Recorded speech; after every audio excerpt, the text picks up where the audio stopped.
अश्वत्थामा बदले की इस आग की आंच को बचपन से महसूस करता रहा था। जब उसके दूध के दांत नहीं टूटे थे, तभी राजा द्रुपद ने उसके पिता का अपमान किया, जिसका बदला लेने की तैयारी उन्होंने कई सालों तक की और आखिरकार बदला ले ही लिया। अब बारी द्रुपद की थी। द्रोण ने तो उनके पूरे राज्य पर ही कब्जा कर लिया था। दया आई तो आधा लौटा दिया। तब द्रुपद खून के घूंट पीकर रह गया और उसका बदला लेने के लिए बेटे धृष्टद्युम्न को और बेटी कृष्णा को तैयार किया। कृष्णा को द्रौपदी या पांचाली के नाम से भी जाना गया। अश्वत्थामा को द्रुपद की तैयारी का पता था, लेकिन यह नहीं पता था कि द्रुपद बदला कैसे लेंगे। अचानक धावा बोलेंगे या उसके पिता को बंदी बनाएंगे। द्रुपद भी कुछ कम नहीं था। उन्होंने बहुत दूर की सोची। अपनी बेटी कृष्णा का विवाह ऐसे धनुर्धर से करना चाहा जो बदले की आग को हवा दे सके। इसके लिए उन्होंने द्रौपदी का स्वयंवर रचाया और स्वयंवर की एक अजीब सी शर्त रखी। देश विदेश से पधारे राजाओं, महाराजाओं और योद्धाओं,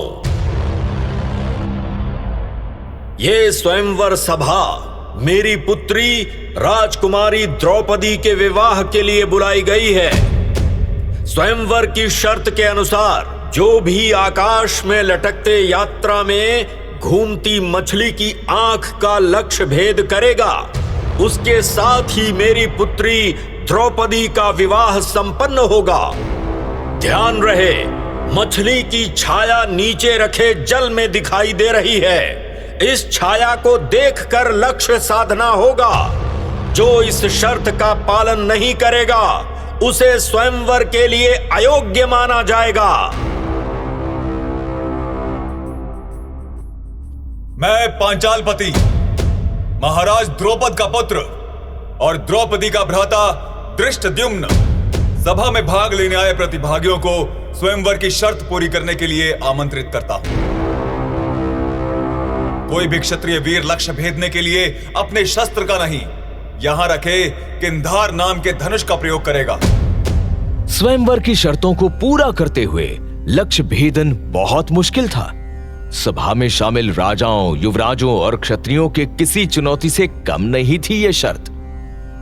पहले तो लोग घबराए, फिर हलचल हुई, आपस में कानाफूसी शुरू हो गई। किंधार नाम के भारी धनुष के बारे में जिसे पता था, वो अपने आसन से उठा तक नहीं। जो आगे आया उससे धनुष हिला तक नहीं। अश्वत्थामा भी प्रतियोगिता में हिस्सा लेने आया था। दुर्योधन भी था और कर्ण भी। शिशुपाल और जरासंध जैसे वीर धनुष की प्रत्यंचा तक नहीं चढ़ा सके।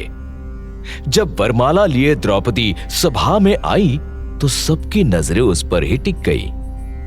वो थी ही इतनी सुंदर कि हर कोई उसे अपनाना चाहता था, लेकिन शर्त पूरी करना किसी के वश में नहीं था।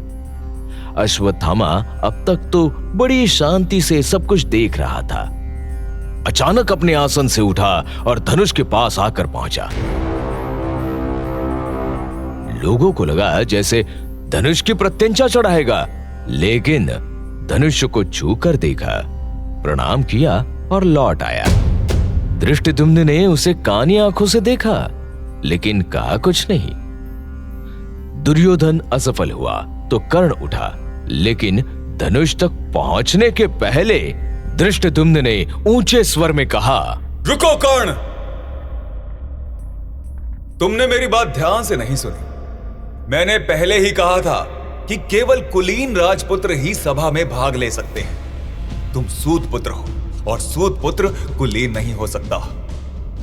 तुम्हें मेरे सच का ज्ञान नहीं है धृष्टद्युम्न। मैं अंगराज हूं, अंग देश का राजा, और एक राजा को इस स्वयंवर में भाग लेने से कोई नहीं रोक सकता। मुझे ज्ञात है कर्ण, तुम्हें अंग देश का ताज दुर्योधन की कृपा से दान में मिला है। दान में मिले राज मुकुट को पाकर तुम कुलीन नहीं हो सकते। लौट जाओ सूतपुत्र, अपना आसन ग्रहण करो। और गुस्से में तिलमिलाए कर्ण ने तलवार खींच ली। धृष्टद्युम्न भी कम नहीं था, उसने भी तलवार निकाली। लड़ाई की स्थिति बन गई, लेकिन दुर्योधन ने इशारे से कर्ण को शांत किया। अश्वत्थामा कर्ण की हालत देखकर दुखी हुआ और अपने आप में बोल पड़ा। तुम दुर्योधन की दया पर पले हो कर्ण। उसी दया भाव ने तुम्हें बहुत दुर्बल बना दिया। इस मछली की आंख का लक्ष्य यदि कोई साध सकता है तो वो है अर्जुन, और राजा द्रुपद की आंखें उसे ही ढूंढ रही हैं, पर लक्षाग्रह की घटना के बाद उसका कोई पता नहीं। अश्वत्थामा ने भले ही ये अपने आप में कहा हो, लेकिन यह सच था। द्रुपद इतने सारे राजकुमारों और क्षत्रिय वीरों से निराश हो गए थे। वो कुछ सोच ही रहे थे कि उन्हें ब्राह्मण वेश में बलिष्ठ बाजुओं और चौड़ी छाती वाला एक तेजस्वी युवक दिखा। वो नंगे पांव धनुष के पास आया और धनुष को हाथ लगाने से पहले बड़े ही गर्व से कहा, मैं एक कुलीन ब्राह्मण हूं और एक ब्राह्मण वंशज को इस प्रतियोगिता में भाग लेने का पूर्ण अधिकार है।